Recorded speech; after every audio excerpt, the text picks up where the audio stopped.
So it's been a minute since Volkswagen has discontinued the Mark 7 Golf R, but man, we've got some good news for you. Hotter hatch getting hotter. All this and more on this episode.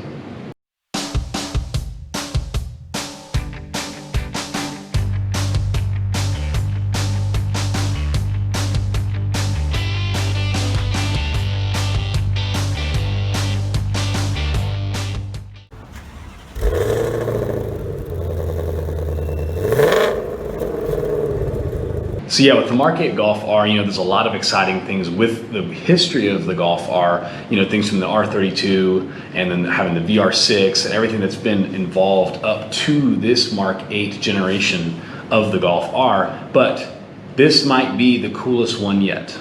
Yeah, and the Golf R has always been a couple steps, or at least one step above the GTI, and the GTI has always been hailed as like, oh, the affordable hot hatch, the coveted hot hatch GTI, and then Volkswagen's like, well, the R is a little bit cooler, faster, better, and since then that's been pretty much the trend of the Golf R. Executive hot hatch. Pretty much. Certified CEO of hot hatches industries. Yeah, once you've moved up from associate level to executive, you go from GTI to Golf R. You also get all-wheel drive, more horsepower, more torque.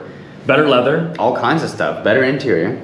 But yeah, for this new Mark 8, big changes coming from the Mark 7 to the Mark 8 is more horsepower, more torque, and to put it exactly, how many is it, Jacob? It is 315 horsepower and 310 foot-pound of torque.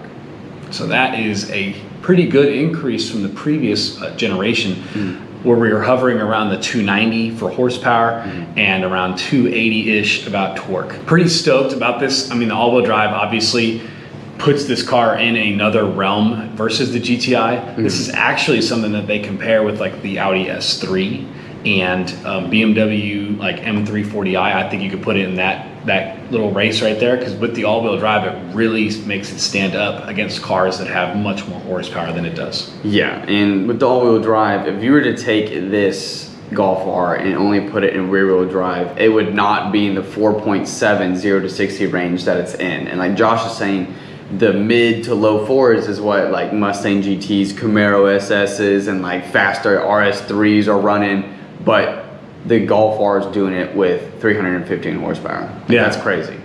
Now, another big change for this generation, as we've already talked about, is the fact that it's going to have a drift mode as well as an updated all-wheel drive system versus what it's had for the last few years. Yeah, so if you want to get squirrely in an all-wheel drive vehicle, you never thought it was possible. Well, Volkswagen has found a way to make it possible with some turn it into drift mode, and then computer does some fancy calculations for you to where you can kick the tail end out. So that's pretty exciting. Now I think similar, this isn't exactly the same segment, but the super handling all-wheel drive system that Acura works with, as well as what you find in most Audis, is the fact that they're very rear-wheel dependent all-wheel drive systems. So it's more of a computer working with the differentials and really talking to the car itself and letting it know exactly how much power it needs to be putting out in the front or the rear. So I assume with this drift mode that they're having added on, is just gonna be like, hey, throw all the power to the rear wheels, let's see this thing get in circles, Make it even more fun. But other things that make the Golf R more fun is you also get bigger brakes compared to the GTI version. It's also lower than the base model Golf versions, but all of that stuff. But there's to me, this makes it simple with Volkswagen. You get one trim level.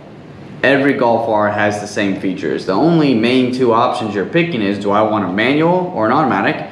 And do I want it in this cool blue color or black or white? That's it. That's pretty much the main choices you got to make when ordering this thing, because they all have the same engine, all the same power output, all the same interior, exterior stuff, all the different body panels and like interior features like Apple CarPlay and all that jazz.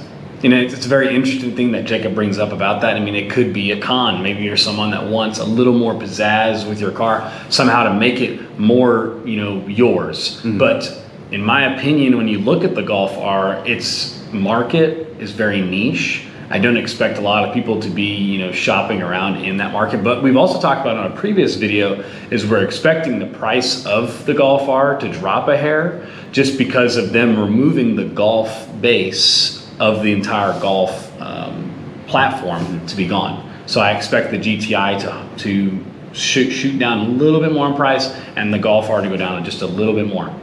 Fingers crossed. That's what we're hoping on, yeah. Yeah, we're seeing numbers that people like Car and Driver and other car review sites are saying they're predicting somewhere in the mid 40s. Like we were talking about at the beginning, like mid 40s for a hot hatch with 315 horsepower seems like a lot of money, but when you're running as fast of times as you are in that thing, like it kind of makes sense, I guess. It's a premium hot hatch that is probably one of the fastest, if not the fastest hot hatch you could buy for that price point. Yeah, and the fact that it has a manual transmission makes it a lot more fun. There's a lot of cars that are in its segment. Save the manuals. In its segment that are more luxury and don't necessarily offer a manual transmission anymore.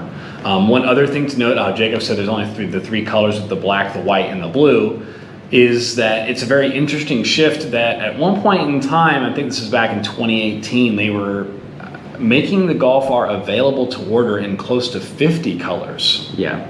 And so if you guys weren't able to experience that on Volkswagen's website, try and look up some history, because I think at one point in time you could have gotten it in like 3 different shades of purple. You could have gotten it in pink, any shade of green. I mean, it's pretty much get out your Crayola crayon box, go to the 64 colors and be like, I want this one or this one. You know, it's pretty cool. I mean, I think at that point in time it was Volkswagen really capitalizing on them being like, hey, we're gonna make a cool car, but we're not gonna be like the others. We're gonna do something a little off the wall, you know, a little more, what would you call, like quirky. And I think that really helps Volkswagen in its segment for hatchbacks itself. I mean, they're already kind of a little bit of an interesting vehicle, but Volkswagen says, you know what, I'm gonna take it a step further.